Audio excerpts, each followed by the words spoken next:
Get out the insurance cards, get out the copays. The office is open, my friends. Brought to you by drroto.com.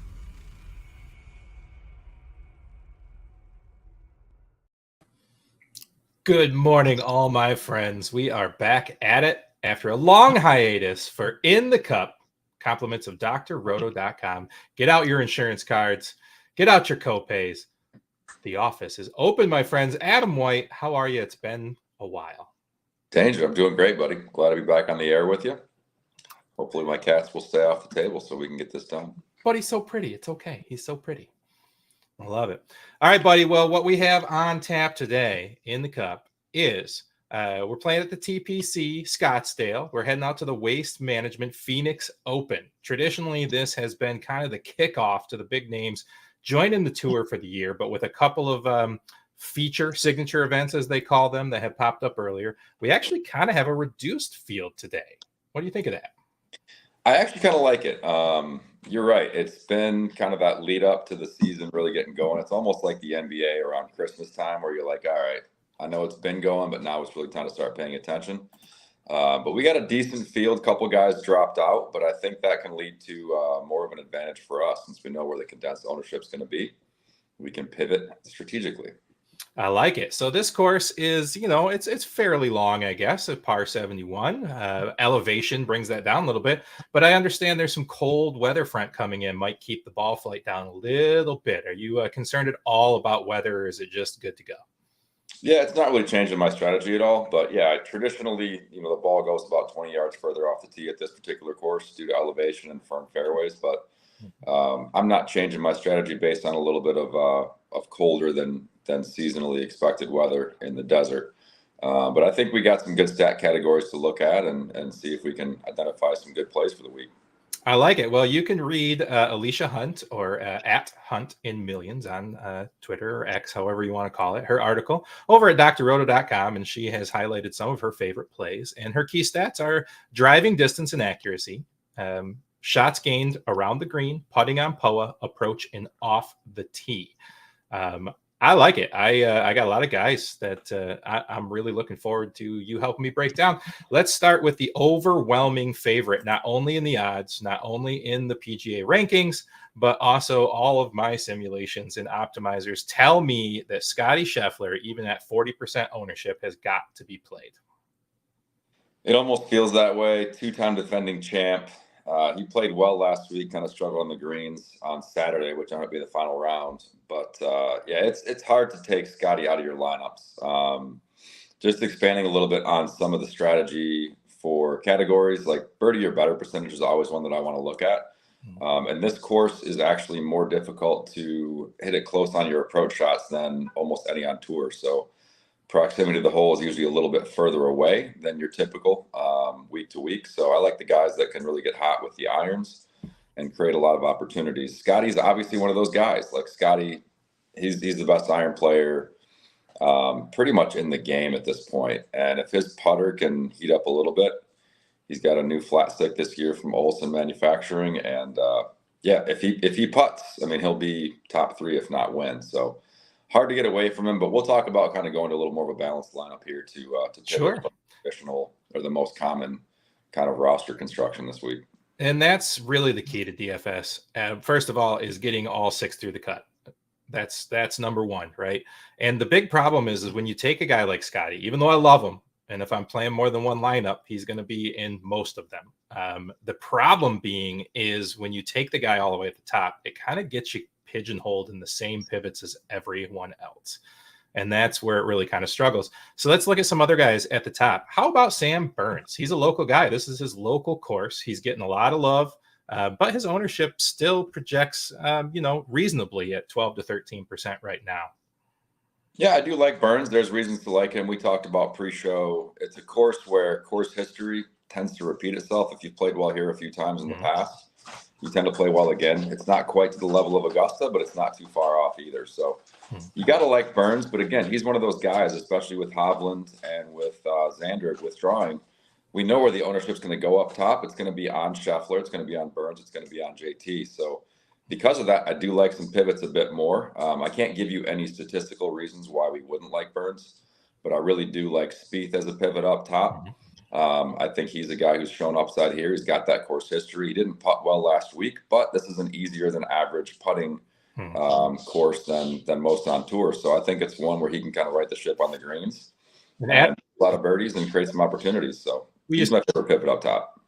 Absolutely. We used to do this show a lot together, and basically our strategy had always been who's got the approach, who's going to put it close, and who can just have a good week putting.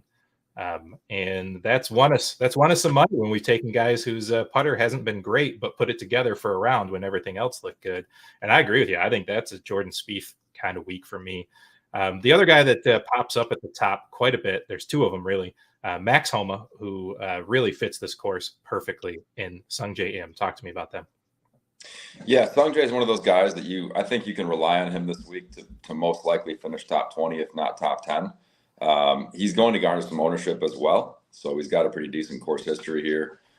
He's just a very consistent player throughout his game. He doesn't have any significant strengths where he's like elite, top 5, top 10 in the field, but he also doesn't have any weaknesses. He's always going to be above average in all categories. So he's a guy I think will be there at the end of the week. Just for me, he doesn't tend to make enough birdies week to week, and with the ownership being where it is, I like a guy more like Sahith than I do him. And Homa, just the form, the history, the most recent form, he struggled mightily at Pebble last week, and he's a no-cal guy, so that kind of surprised me, especially off the tee. It's usually where he's strong, and that was a struggle last week. It's also where you need to be strong this week.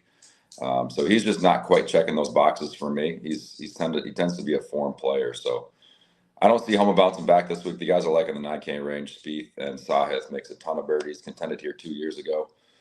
I think he finished third, but he was right there until the very last 2 holes were hit in the water on 17. So Sahith is a guy who's, you got to expect him to win here pretty soon. I think this is a week where he could contend. Yeah, Doc likes Thigala quite a bit. I think Alicia wrote him up as well in the article, and he's played well so far. Let's talk about a couple of people that I've seen pop up in probably too high of a salary range for me. We've got Eric Cole jumping up to 8.5. Now he's had a pretty good run to start the year, but I feel like 8.5's a little high for him. And also Wyndham Clark, I think he's going to get some attention for being the winner of last week. And he's got all the way up to 9K. And to me, it's just too much for both of those guys.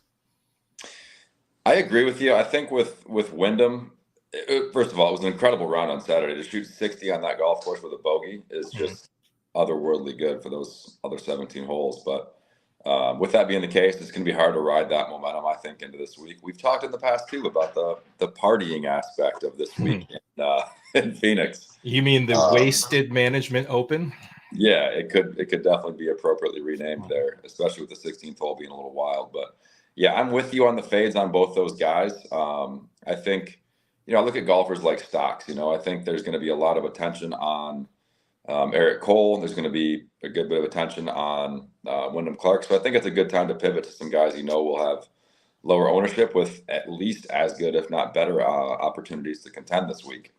So I'm with you on the phase of both of those. One guy that really stands out to me right between those two guys as far as price goes is Ben Yan. He's become a longer hitter over the years. He's contended here in the past. He's got a good course history. And his game's trending well. He contended at Sony a couple weeks ago, actually a few weeks back now. But yeah, he's got everything you would want out of a player as far as the strengths of his game. He's a long hitter, plays well on par 5s, which is going to be vital this week. Yeah, I love Benny on at 8.8. I don't know what his ownership's looking like, but I know it's going to be lower than a lot of those guys. So I'll pivot to him all day. Yeah, he's going to be, he's going to be a top 15, top 20 owned player, but that's okay because it's so concentrated at the top between Scheffler and Thomas that it doesn't really matter as long as you can pivot down there. So let's get into some mid-range value plays, and let me pull up my thoughts here. Probably my favorite play of the week, coming in at 7,900, Siwoo Kim. He was super hot a few years back. He's kind of flown under the radar a little bit. But at 7,900, I've got him in a top 20 finish. And I think 7,900 for a top 20 finish and making the cut is a slam dunk. Yeah, I wouldn't mind the top 20 bet. He's not a guy that I'm playing this week, but he's definitely boom or bust type of player that, when he's playing well, he can legitimately contend or win on any given week. So I can't hate on you for that pick. It's just not where I'm landing sort of in that range this week. He's just not quite long enough and precise enough with the irons for me. So the optimizers I've been kind of playing with, getting ready for the week, keep spitting out in that same range at 8 flat, Bo Hostler.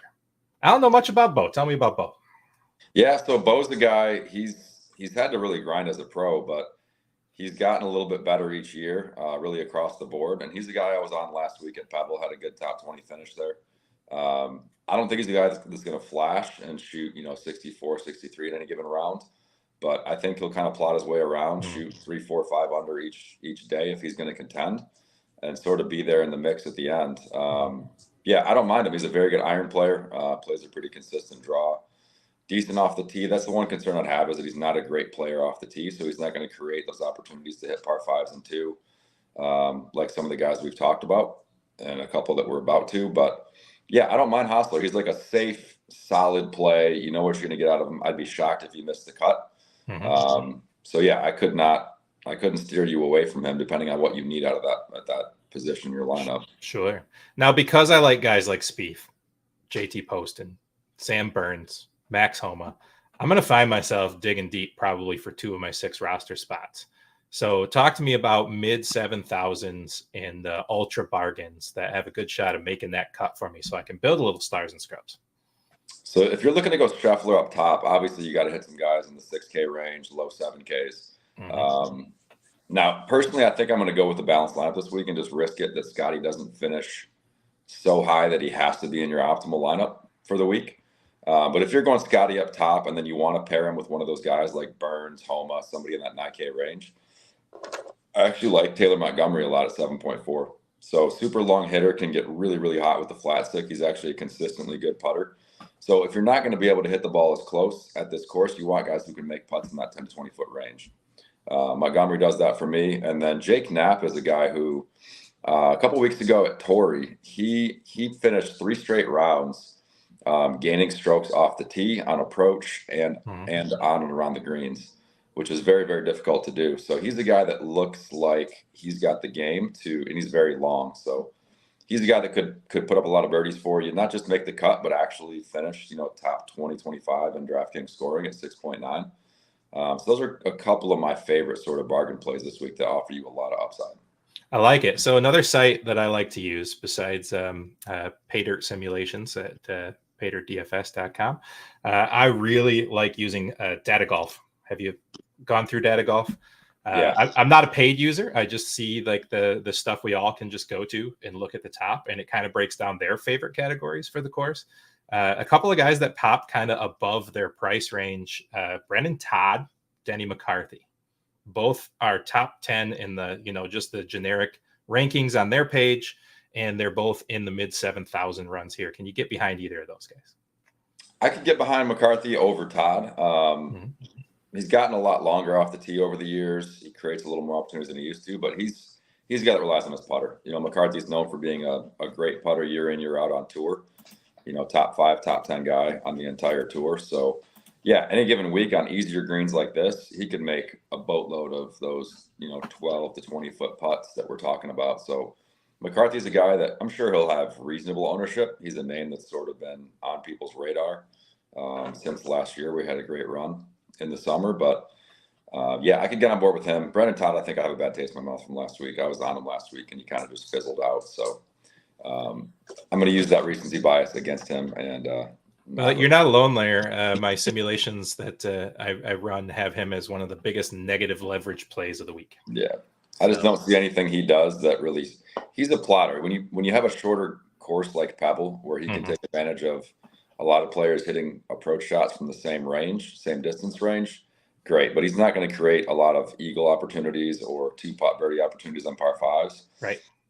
He's just not a guy that excites me this week. I got 2 tipsy picks for you. And then we'll try to get out of here unless you want to talk about any other guys. A couple of big leverage plays. Now I call leverage plays, low ownership, low salary, and an ability to, probably not make the top 20, but make a cut. And that's what you need out of your guys in the 6K range, right? Mm-hmm. So my 2 tipsy picks of the week, my friend, Vincent Norman, Victor Perez. You know what? I actually love that Victor Perez pick. We hadn't talked about him at all, but he is a longer hitter. When he's on, he has the skill set that would definitely suit this course. So I'm more with you on Perez. I think Norman's a very good player, and I like where your head's at trying to get on him before he starts showing some form. You always want to be early to the party instead of late, especially, being an older guy who's a dad. You want to exit the party a little early. But yeah, I like Norman a lot as a long-term prospect. I just like his game, so I don't mind getting on him right now. And then Perez, for sure. I mean, he's got the skill set, like we said, where he's going to create opportunities in those par fives. Anybody can get hot with the flat stick, and he shows some good form on the DP World Tour. All right, then I got one more guy for you, and then I'm out of players, unless you want to talk about anybody else before we get out of here. Talk to me about Matt Kuchar. Now, that's a name who used to kind of hang out at the top of the playing field for a long time. He's been around forever. Like we talked about in the opening, this course has been played 37 years in a row. He knows it. He's been here. He's only 7K. Can you do it? I'm not personally going to do it, but it's one of those that I'm probably going to fade. And then by Friday, I'll be looking at it like, of course, he's like easily within the cut line and would have been a good value play. He's one of those types of guys. I'm looking for the right skill set because I'm trying to win a GPP. And I don't feel like he's going to be the guy that you have to have in your lineup in that value range. I'd rather take a chance on a guy like Knapp that we talked about. Yep. Or honestly, Norman or Perez. So Kuchar, I understand why you mentioned him. I'm sure he pops up on some models. Very good wedge player, so could use that route to take advantage of the par fives, but just not a guy that I'm looking to target this week myself. I gotcha. All right, give me your favorite top end play, your favorite mid play, and your favorite bargain play, sir. Yeah, so I'm actually going to go with Jordan Spieth as my favorite top end play. He's at 9.5. I think a lot of the ownership is going to go to his good pal JT as well as Burns, Homa, and then of course Scotty Scheffler up top. We know those guys are going to be JT and Scheffler above 30% ownership. Mid range, I don't think you can consider. Would you consider 8.8 a mid range play? Sure. Yeah, Benny on then. I do think he's going to contend this week. I think he's due for a win, and this could be the week that he gets it. If his putter heats up at all, I love Benny on. And then value play, I actually love Taylor Montgomery. That's the guy at 7.4. I think gives you top 10 upside as far as DraftKings scoring this week. He's probably going to make a double bogey or two this week because he loves doing that. But he's going to make a lot of birdies and some eagles potentially to make up for it. So that would be my trio as far as top end, mid range, and then value plays. I like it. I am with you on Jordan Spieth. I had him locked in as soon as I saw the lineup and I saw the 2 top ends back out. I'm going to get a little discount on him than Thomas and Scheffler. I'm going to go down to 7,900, and I've talked about him like 5 times. Siwoo Kim, he's my guy in that mid-range. And then I think I'm going to lock in Victor Perez, and I'm going to play into the high 8Ks for the rest of my lineup. Yeah. Again, you have to be prepared to lose it all on any given week if you're trying to win a GPP, right? I mean, yes, we could put together some lineups with a condensed player field and with higher ownership where you're probably going to have a good chance to win cash. But if you're going to win this week, I'm not going to say you have to fade Scheffler and JT because they are good bets to contend. But if you want to differentiate, you got 150 some players in the field, right? If we start with Spieth and stay in that mid range, Spieth, Sahith, Benny on, those are 3 guys I'm looking at starting with. And then you kind of go down to that 7K to a couple of guys in the top end of the 6K range we've talked about. I don't know. I think that gives you a pretty unique player pool relative to what the majority is going to have and gives you a chance to win, which that's what we're here to do. That's what we're here to do, my friends. Well, thank you very much, Adam, for your time today. Make sure everybody goes and checks out drroto.com. Just because football is about to be over doesn't mean we don't have college basketball. We have NBA picks. We have 2 of the best NHL minds in DFS with Mark and Kickman. And obviously, the crew enjoys golf as well. We're always here. Baseball is about to kick off, so go check out drroto.com, and we'll check in next time. Thanks for stopping by the office. Get your fantasy prescription by subscribing to the channel and checking out drroto.com. And until the next visit, be well and take care.